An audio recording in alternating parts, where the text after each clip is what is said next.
स्वागत है आपका बीटीवी न्यूज में। आपके साथ मैं हूं सना और आइए खबरों की शुरुआत से पहले एक नजर डाल लेते हैं हेडलाइन। कक्षा 5वीं और 8वीं की स्थगित हुई परीक्षा की संशोधित तिथि हुई घोषित। 15 और 17 अप्रैल को होगी परीक्षाएं। मौसम में बदलाव के कारण बढ़ रहे पीली और टाइफाइड के मरीज। तापमान के घटने बढ़ने से लोगों की सेहत पर पड़ रहा असर। कलेक्ट्रेट में आयोजित साप्ताहिक जनसुनवाई में कलेक्टर सौरभ कुमार सुमन ने लोगों के दुख दर्द सुने और उन्हें उचित कार्यवाही एवं राहत का भरोसा दिलाया। जनता दरबार में पहुंचने वाली शिकायतों में जमीनी विवाद, बंटवारानामा, नामांतरण, शासकीय योजनाओं में गफलतबाजी की शिकायतें ज्यादा रही। कलेक्ट्रेट की जनसुनवाई में पहुंचे एक बुजुर्ग ने अधिकारियों को बताया कि बेटा बहू ने मकान छीन लिया, अब सिर छिपाने के लिए छत तक नसीब नहीं है। वृद्धाश्रम में भी आश्रय नहीं मिल रहा है। मैं जनसुनवाई में इसलिए आया हूँ सर कि मेरा बहू बेटे से वाद विवाद हो गया था थोड़ा सा, तो उस विवाद के कारण बच्चे ने मेरे को घर से बाहर कर दिया। मेरा 30 लाख रुपए का मकान अपने नाम रजिस्ट्री करवा ली और वो घर से बाहर कर दिया, घर में रहने नहीं दे रहा है। और वृद्धाश्रम में भी मुझे जगह नहीं मिल रही है, मैं बहुत भटक रहा हूँ, परेशान। कलेक्ट्रेट इसलिए आया कि साहब हमको मतलब मकान में जगह दिलाई जाए या तो वृद्धाश्रम में जगह दिलाई जाए कहीं भी। वहीं मदन महल से आई एक महिला ने शासकीय योजना का आवास नहीं मिलने और पाटन से आए एक दिव्यांग बुजुर्ग ने ट्राईसाइकिल नहीं मिलने की शिकायत की है।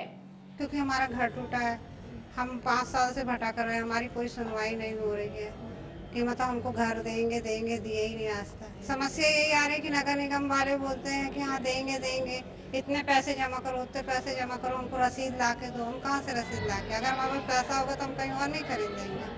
उसी बीच में हमारे पति भी एक्सपायर हो गए, हम अकेले क्या करें? हमारे 2 बच्चे हैं। मीना राजपूत। मैं अभी मदन महल में रह रही किराए। मैं आया हूँ पाटन तहसील से, कटरा बेलकड़ा से सर। मेरे को ट्राईसाइकिल चाहिए और मैं चल नहीं पाता हूँ और परिवार मेरा बड़ा है सर। मैं कुछ जरिया करना चाहता हूँ गाड़ी पे। आवेदन तो 3-4 दे दिए सर, नहीं मिली अभी। 7 साल पहले मिली रही, माने खराब होगी सर, कोई काम की नहीं रही वो। घुटनों के बल चलते हैं सर, क्या कर। वहीं पाटन से आए एक व्यक्ति ने जमीन की खरीदी में हुई धोखाधड़ी की शिकायत की है। मेरा नाम राजेश पटेल है, मैं कुशनेर ग्राम से आया हूँ। मेरे साथ में ज़मीन की धोखाधड़ी हुई है। मेरे साथ ये ज़मीन प्रफुल्ल और प्रदीप पटेल ने ज़मीन खरीदी थी हम लोगों से 81 लाख रुपया एकड़ के हिसाब से। अमित त्रिपाठी जो है हम लोगों को रजिस्ट्री एग्रीमेंट के बहाने ले गया और वहाँ पर रजिस्ट्री करवा ली। नहीं, पैसा एक भी नहीं मिला। मैं तो ये मांग कर रहा हूँ कि मेरा पैसा दिया जाए या फिर रजिस्ट्री सुनी की जाए। पनागर थाने में हम लोगों ने कंप्लेंट डाली, यहाँ एसडीएम के यहाँ डाली, एसपी साहब के यहाँ, अब यहाँ आपन कलेक्टर के यहाँ भी। सभी शिकायतकर्ताओं का दुखड़ा सुनने के बाद कलेक्टर सौरभ कुमार सुमन ने उन्हें उचित कार्यवाही का भरोसा दिलाया है। बरेला थाना अंतर्गत आने वाले उमरिया गांव के ग्राम पंचायत सदस्यों को अवैध शराब का कारोबार करने वाले लोगों की शिकायत करना महंगा पड़ गया। शराब के अवैध कारोबारी अब शिकायतकर्ताओं को ही धमका रहे हैं। ऐसे में ग्रामीणों ने एसपी ऑफिस की जनसुनवाई में शिकायत दर्ज कराकर ग्राम में अवैध शराब का कारोबार करने वालों पर कार्यवाही की मांग पुलिस अधिकारियों से की है। पुलिस अधीक्षक कार्यालय की साप्ताहिक जनसुनवाई में इस मंगलवार को 85 से ज्यादा शिकायतें दर्ज की गयीं। एसपीटी के विद्यार्थी और अन्य पुलिस अधिकारियों ने जनसुनवाई के माध्यम से आवेदकों की शिकायतों को सुना। जनसुनवाई में बरेला थाना क्षेत्र उमरिया गांव के ग्राम पंचायत सदस्यों ने अवैध शराब का कारोबार करने वाले शराब माफियाओं पर कार्यवाही की मांग की। शिकायतकर्ताओं ने बताया कि पूर्व में उन्होंने शराब माफिया के विरुद्ध पुलिस अधिकारियों से शिकायत की थी, जिसके बाद उन्हें लगातार धमकाया जा रहा है। ग्राम पंचायत उमरिया से आए हुए थे, वहाँ अवैध शराब की बिक्री बहुत तेजी से चल रही है और उसके कारण अपराध भी बहुत ज़्यादा बढ़ रहे हैं। इसके संबंध में हम लोगों ने लगभग 2 सप्ताह पहले एक शिकायत की थी। उसके बाद से वो जो अवैध शराब के विक्रेता हैं, पूरे ग्राम पंचायत के सरपंच और पंचों को रोज धमकी दे रहे हैं और गाली गलौज की, इसके साथ में ऑटो चढ़ाने की धमकी दी जा रही है। हम लोग चाहते हैं कि अवैध शराब की बिक्री पर रोक लगे और अपराधों पर भी रोक लगाई जाए। वहीं सरकारी कुआं क्षेत्र से आए रेलवे के एक रिटायर्ड कर्मचारी ने सहारा में निवेश किए रुपए वापस दिलाने की मांग को लेकर एसपी कार्यालय की जनसुनवाई में आवेदन पत्र दिया।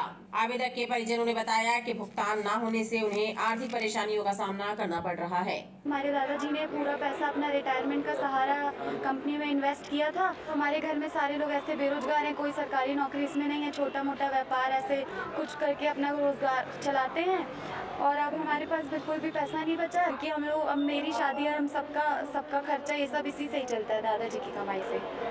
मेरी पढ़ाई वगैरह सब कुछ। इसके अलावा भी जनसुनवाई में मारपीट, घरेलू विवाद, संपत्ति विवाद, रुपयों के लेन देन और धोखाधड़ी जैसी शिकायतें आवेदकों ने दर्ज कराई और कार्यवाही की मांग पुलिस अधिकारियों से की। और प्रायोरिटी के हिसाब से शिकायतों को 3 दिवस के अंदर, जो वरिष्ठ जनों की शिकायत है उनको 3 दिवस के अंदर, और अन्य शिकायतों को भी शीघ्र निराकरण के लिए सभी CSP साहब के साथ उनका निकाल के लिए निर्देशित किया है। शिकायतों का त्वरित निराकरण हो रहा है, लोगों का विश्वास इस पर बढ़ा है और हम इस पर शीघ्र ही वैधानिक कार्रवाई सभी शिकायतों पर करके इनका निराकरण करेंगे। SPT के विद्यार्थी ने आवेदकों की शिकायतों को सुना और उन्हें कार्यवाही का भरोसा दिलाया। नगर निगम में आयोजित साप्ताहिक जनसुनवाई में इस सप्ताह कुल 43 शिकायतें पहुंची, जिनमें अधिकांश शिकायतें अतिक्रमण शाखा और शासकीय योजना विभाग से संबंधित रही। नगर निगम मुख्यालय में आयोजित साप्ताहिक जनसुनवाई में शिकायत करने वालों का तांता लगा रहा। कुल 43 शिकायतें अधिकारियों के पास पहुंची। अतिक्रमण शाखा, स्वास्थ्य विभाग, जल विभाग और शासकीय योजना विभाग के अधिकारियों कर्मचारियों की कार्यशैली से नाराज और असंतुष्ट लोगों ने उच्च अधिकारियों से अपना दुखड़ा रोया।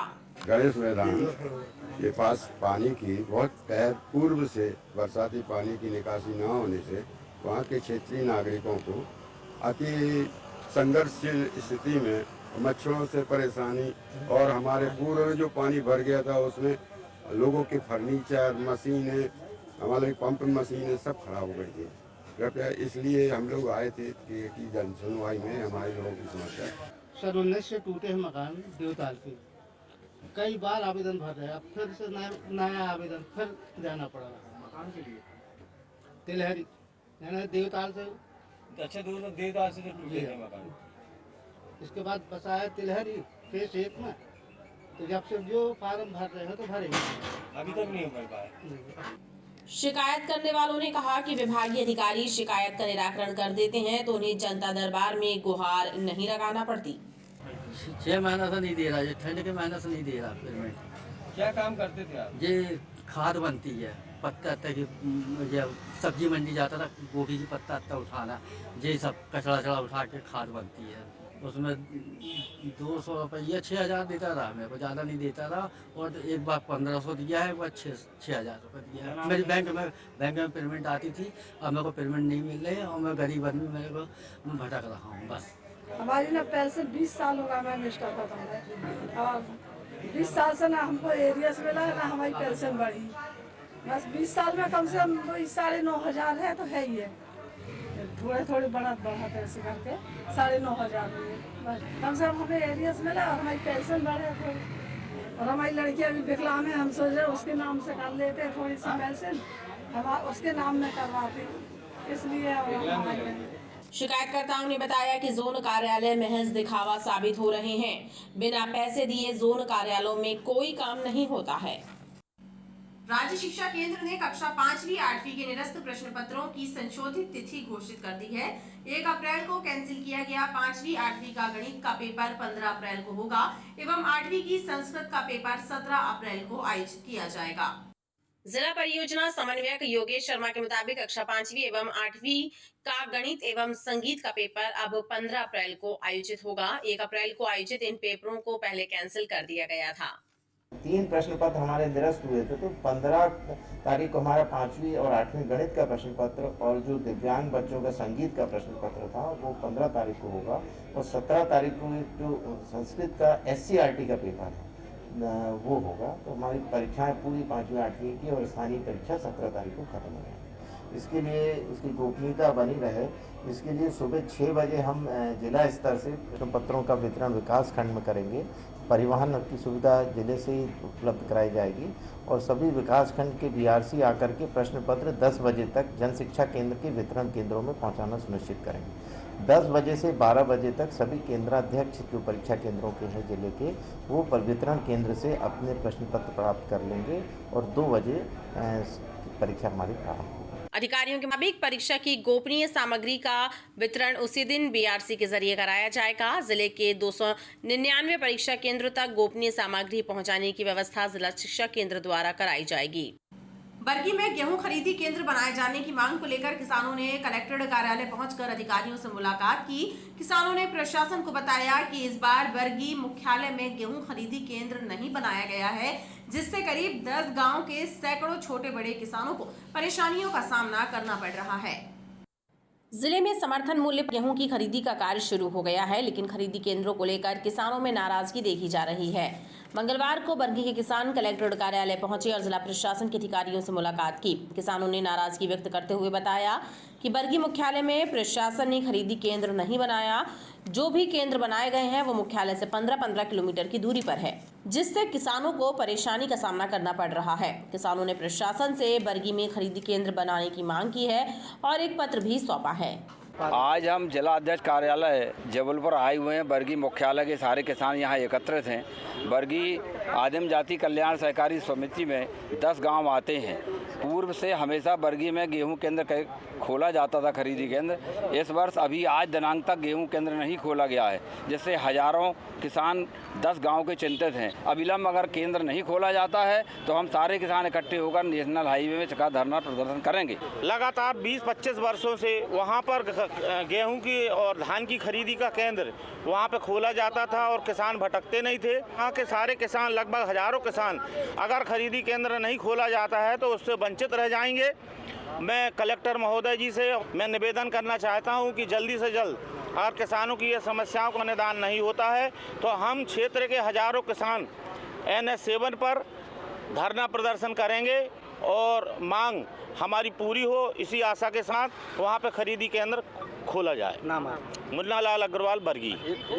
हम सभी किसान बरगी से आए हैं और आज क्षेत्र में इतनी बड़ी समस्या हो गई है कि हर साल किसान खरीदी केंद्र पर ले जाकर अपना गेहूं बेचते थे और इस साल जनप्रतिनिधियों की नीरसता के कारण, उनके देखरेख न होने के कारण केंद्र नहीं खोला गया है और 15 तारीख तक किसान यदि खरीदी केंद्र नहीं खोला गया बरगी में तो विशाल धरना प्रदर्शन करने के लिए मजबूर होंगे। कि बरगी में गेहूं की कटाई हो गई है। यहाँ पूर्व से खरीदी केंद्र हुआ करता था, लेकिन इस वर्ष अभी भी गेहूं का खरीदी केंद्र नहीं खोला गया है।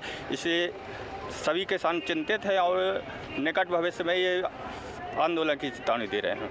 नहीं, बिल्कुल ये मांग जायज़ है। इसको हम इस शासन स्तर पर पहुँचाएँगे, इसका जल्दी से जल्दी निराकरण किया जा सके।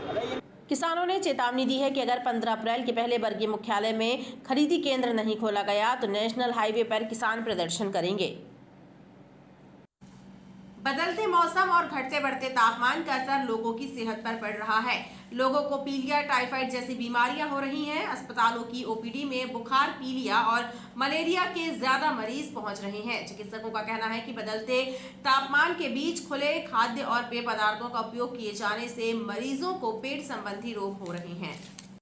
बदलते मौसम के साथ ही घटते बढ़ते तापमान का असर लोगों की सेहत पर पड़ रहा है, जिससे लोग पीलिया और टाइफाइड जैसी बीमारियों की चपेट में आ रहे हैं। अस्पतालों की ओपीडी में पीलिया, टाइफाइड और मलेरिया पीड़ित मरीजों का पहुंचना लगातार जारी है। बच्चों के साथ ही युवा और बुजुर्ग भी इन बीमारियों की चपेट में आ रहे हैं। चिकित्सकों का कहना है कि मौसम में बदलाव और घटते बढ़ते तापमान से शरीर का तापमान अनियंत्रित हो रहा है। इसके अलावा लोग खुले खाद्य पदार्थों और शीतल पेय पदार्थों का उपयोग कर रहे हैं, जिससे उन्हें पेट संबंधी रोगों का भी सामना करना पड़ रहा है। तो उसके कारण आपको अभी जो पेशेंट्स बढ़ रहे हैं हमारे पास, जॉन्डिस के, टाइफाइड के, मलेरिया, क्योंकि मच्छर भी हो रहे हैं, मलेरिया के पेशेंट्स आ रहे हैं। ताज़ा खाना खाएं, सुबह शाम का रखा हुआ ना खाएं और उसमें तुरंत इलाज ले लें। उसमें कोताही ना बरतें, क्योंकि वायरस है और अभी डिफरेंट वायरस भी आ रहे हैं। कोविड वायरस भी इफेक्टेड रहता है, अभी भी ऐसा नहीं है कि चला गया है, तो वो नुकसान कर सकता है। इसलिए आप तुरंत इलाज ले लेंगे तो लंग्स तक ना पहुँचे, ऑर्गन्स तक ना पहुँचे, जिसके कारण मृत्यु की संभावना कम हो जाती है। घटते बढ़ते तापमान और मौसम में हो रहे बदलाव के बीच चिकित्सकों ने आम लोगों को सावधानी बरतने, दूषित और शीतल पेय पदार्थों का उपयोग न करने की सलाह दी है। बगैर हेलमेट लगाए दोपहिया वाहन चलाने वालों के साथ ही यातायात पुलिस की नजर अब ऐसे वाहन चालकों पर भी है जो मॉडिफाइड साइलेंसर का उपयोग कर गाड़ियों से सड़कों पर ध्वनि प्रदूषण कर लोगों को परेशान करते हैं। ऐसे वाहन चालकों के विरुद्ध भी विभाग ने चालानी कार्रवाई शुरू कर दी है। बगैर हेलमेट लगाए दोपहिया वाहन चलाने वालों के अलावा अब पुलिस व यातायात विभाग गाड़ियों में मॉडिफाइड साइलेंसर और नंबर प्लेटों से छेड़छाड़ करने वाले वाहन चालकों की निगरानी और कार्यवाही कर रही है। एसपीटी के विद्यार्थी के निर्देशों के बाद यातायात विभाग द्वारा चेकिंग पॉइंटों पर वाहनों की जांच का अभियान शुरू किया गया है। इस अभियान के तहत पुलिस वाहनों के नंबर प्लेटों और साइलेंसर की जाँच कर नियम विरुद्ध तरीके से वाहन चलाने वालों पर जुर्माने की कार्यवाही कर रही है। जो भी वाहन चालक है मोटर व्हीकल एक्ट का दुरुपयोग कर रहे हैं उनके विरुद्ध हम निरंतर कार्रवाई कर रहे हैं। और कुछ बाइक राइडर्स जिनकी बाइक मॉडिफाइड है और तरह तरह की आवाज़ उनके सायरन से आ रही है या तरह तरह का उन्होंने हार्न लगाया है या ओवर स्पीडिंग कर रहे हैं, उन पर हम निरंतर कार्रवाई कर रहे हैं। एट ए टाइम 15 पॉइंट पे ट्रैफिक का पुलिस के द्वारा चेकिंग पॉइंट लगाए जाते हैं और उसमें निरंतर कार्रवाई हमारी जाती है। हाल ही में हनुमानताल पुलिस ने एक बुलेट मोटरसाइकिल चालक पर कार्यवाही की थी। वाहन चालक के द्वारा बुलेट में मॉडिफाइड साइलेंसर लगाकर पटाखे और गोलियों की आवाज निकालकर लोगों को परेशान किया जा रहा था। अब ऐसे वाहन चालकों पर पुलिस शिकंजा कस रही है। नया गांव से लगी ठाकुरताल की पहाड़ियों में बनाया गया नगर वन पार्क का संचालन वन विभाग की निगरानी में होगा। वन्य प्राणियों की सुरक्षा और क्षेत्र में तेंदुए की सक्रियता को देखते हुए वन विभाग की निगरानी में पार्क के संचालन का निर्णय लिया गया है। मई माह के अंत तक पार्क को पर्यटकों के भ्रमण के लिए खोला जा सकता है। नया गांव के पास ठाकुरताल में बनाया गया नगर वन पार्क जल्द ही पर्यटकों के लिए खोला जाएगा। हालांकि इस पार्क में नेशनल पार्कों की तरह नियम लागू होंगे और पर्यटक यहां सिर्फ घूमने और नेचर का लुत्फ उठाने आ सकेंगे। पार्क में पिकनिक, होटल जैसी सुविधाओं को पूर्णतः प्रतिबंधित किया गया है, जिसका मुख्य कारण वन्य प्राणियों की सुरक्षा और तेंदुओं की बढ़ती सक्रियता भी है, जिसे देखते हुए सुरक्षा की दृष्टि से वन विभाग को पार्क संचालन की जिम्मेदारी दी गई है। वन विभाग के अधिकारियों का कहना है कि नगर वन में वाइल्ड लाइफ के सभी मापदंडों का पालन किया गया है। विगत 3-4 सालों में यहां वन्य प्राणियों का मूवमेंट भी बढ़ा है। यही वजह है कि सुरक्षा की दृष्टि से वन विभाग को इसके देखरेख और संचालन की जिम्मेदारी दी गई है। ठाकुरताल में केवल सुरक्षा की दृष्टि से हम लोग चैनलिंग फेंसिंग अभी लगा रहे हैं। उसी का कार्य कुछ शेष था, तो शेष रकम में वो कार्य प्रगति पर है, वही कार्य हम कर रहे हैं। इस कार्य के दौरान हम ये ध्यान रख रहे हैं कि नेचुरलिटी ख़त्म नहीं हो। इंस्टीट्यूट डेवलपमेंट में वहाँ की चीज़ों से ही नेचुरलिटी मेंटेन करते हैं, जंगल की सुरक्षा करते हैं। एक बार निरीक्षण के उपरांत, वरिष्ठ अधिकारियों के निर्देश लेने के उपरांत पार्क को जनता के लिए ओपन किया जाएगा, जिसमें वो भ्रमण कर सकें और वन्य प्राणियों से, उनकी गतिविधियों से परिचित हो सकें। पहाड़ियों और प्राकृतिक तालाब के बीच 5 एकड़ जगह में वन विभाग ने नगर वन को तैयार किया है। इसमें वॉच टावर, पैदल और छोटी सफारी के ट्रैक भी बनाए गए हैं। हाल ही में इसे डुमना नेचर पार्क की तरह नगर निगम को सौंपने की तैयारी की जा रही थी, लेकिन अब वन विभाग को इसकी देखरेख की जिम्मेदारी दी गई है। ओमती थाना क्षेत्र छोटी ओमती 8 नल के पास 2 पक्षों में विवाद हो गया। इस विवाद के बीच दोनों पक्षों में जमकर मारपीट हुई। वहीं एक कार में भी तोड़फोड़ की गई। मारपीट में घायल हुए कुछ लोग थाने पहुंचे और शिकायत दर्ज कराई। ओमती थाना क्षेत्र 8 नल के पास 2 पक्षों में विवाद के बाद जमकर मारपीट हुई। इस दौरान एक कार में भी तोड़फोड़ कर दी गई। मारपीट की घटना के बाद ओमती थाने पहुंचे सैयद जावेद अली और सैयद साबित अली ने शिकायत दर्ज कराई। वहीं ओमती थाना पुलिस ने बताया कि 2 पक्षों में मामूली विवाद हुआ है, जिस पर शिकायत दर्ज कर विधिवत कार्यवाही की जा रही है। तो इन लोगों ने घेराव बनाया कि उनको मारा। फिर हम लोग थाने आए थे, थाने में रिपोर्ट डाले तो ऑन द स्पॉट दिखाने थाने पुलिस वाले 3 पुलिस वाले साथ में गए थे। तो इन लोग वहाँ पे फील्डिंग जमाए हुए थे। जैसे ही हम लोग वो स्पॉट में पहुँचे हैं, इन लोगों ने तुरंत वहाँ पे हम लोग के ऊपर मारने के लिए कूद गए। पूरे डंडा, बेसबॉल, तलवार तक लेके मारे हैं हम लोग को, और उसके बाद पुलिस वाले को भी एक ठो मारे। आपको कहाँ चोट? हमारे को दोनों टांग में, एक टांग तो हमसे चलते नहीं बना, दूसरी फ्रैक्चर है और कान में, और कान हमसे सुनाई नहीं दे रहा उल्टे व सीधे वाले कान से। क्या विवाद? साकिर अली पिता वाजिद अली छोटी मस्जिद के पास ही रहते हैं। इनका ये आज़ाद वली वगैरह से कुछ मस्जिद की प्रॉपर्टी का आपस का, इनका समाज का कुछ हुआ है, डिस्प्यूट था। उसी बात को लेकर ये शाम के आपस में इधर से जा रहे थे तो इनका आपस में रह तू हुआ, गाली गलौज हुआ और बात पीट कर ली। पुलिस को सूचना मिली, पुलिस का पॉइंट तो वहाँ पहले से ही था, मौके पर पहुँचे।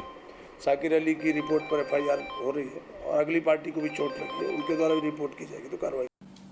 गौड़ चौकी के अंतर्गत आने वाले दत्त टाउनशिप की 5वीं मंजिल से छलांग लगाने वाली कक्षा 12वीं की 17 वर्षीय छात्रा की इलाज के दौरान मौत हो गई। छात्रा की मौत के बाद पुलिस ने प्रकरण में धारा बढ़ाई है।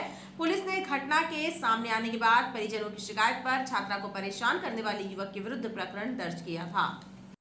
बिलहरी के पास दत्त टाउनशिप की 5वीं मंजिल से छलांग लगाने वाली 17 वर्षीय नाबालिग छात्रा ने इलाज के दौरान दम तोड़ दिया। रविवार की सुबह छात्रा ने ये कदम उठाया था, जिसके बाद उसका अस्पताल में इलाज चल रहा था।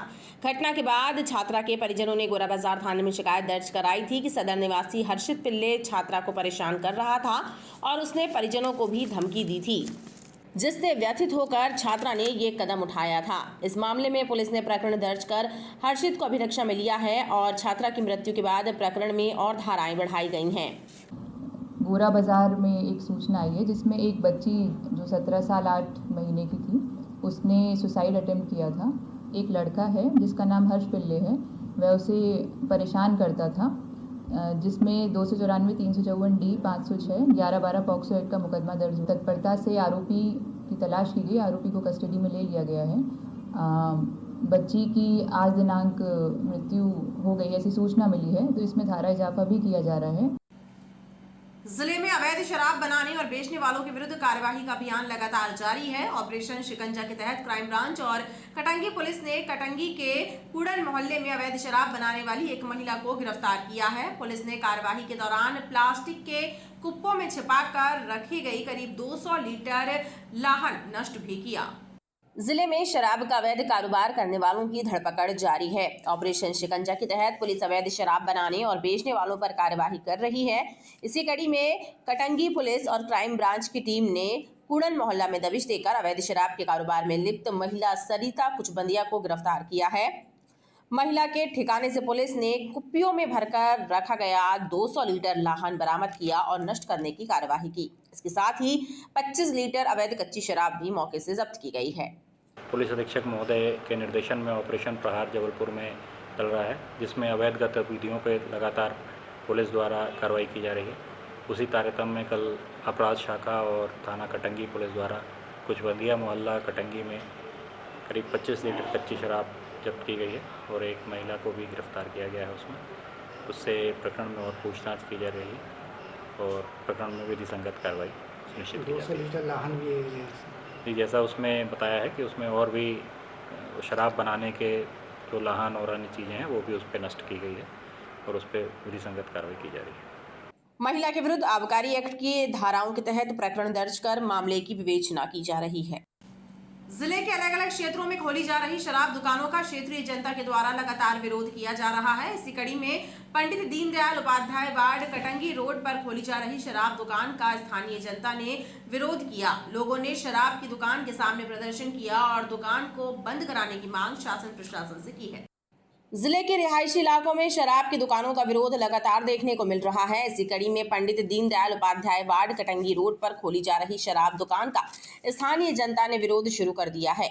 मंगलवार को स्थानीय लोगों ने शराब दुकान के सामने प्रदर्शन किया। प्रदर्शनकारी लोगों ने बताया कि कटंगी रोड पर नियम विरुद्ध तरीके से शराब की दुकान खोली जा रही है, जिससे क्षेत्र की जनता को परेशानी का सामना करना पड़ेगा। अभी दीनदयाल चौराहे पे एक दारू की दुकान है। इसके बाद में ये दुकान जो यहाँ पे निर्माण ट्रेडर्स के सामने कटंगी रोड में थी, ये लगभग 3-4 साल से यहाँ पे चल रही थी, जिसको कोई देखने वाला नहीं था। ये दुकान है पाटन रेगमा साइड की अलॉटेड दुकान है, लेकिन यहाँ पे भीड़ भाड़ का एरिया देखने के चक्कर में इधर पे ये दुकान ये लोग यहाँ डाल रहे हैं, जिसको आज हम सभी क्षेत्रीय वासी यहाँ पे एकत्रित होकर के इस दुकान को यहाँ पे खुलने नहीं देंगे।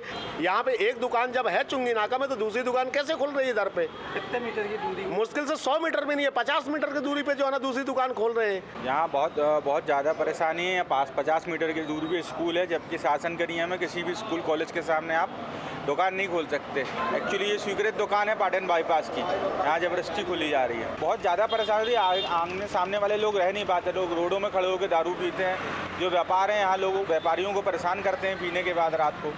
स्थानीय लोगों ने शासन प्रशासन और शराब ठेकेदार से शराब की दुकान बंद करने की मांग की है। खबरों का सिलसिला लगातार जारी रहेगा, आप देखते रहिए BTV न्यूज़।